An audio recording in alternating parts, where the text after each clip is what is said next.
Hi everyone, it's Shane from Hanlon's for another Maintenance Monday. Today we're going to talk about chain oilers. So on the back of big square balers, it's got that extra reservoir, and a lot of guys phone and say, hey, what is this for?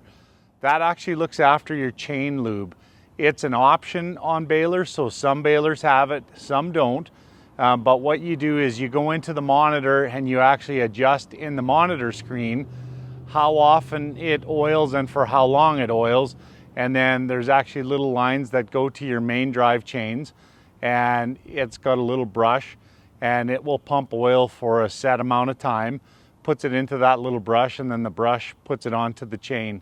Not a bad option to have. One thing that we have found is that you don't want to have your chain dripping wet all the time. It's better if it's just keeping it kind of moist, or even a little bit less, so that it doesn't attract too much dust. But it helps with the life expectancy on your chains. Hopefully that helps you out. Thanks for watching.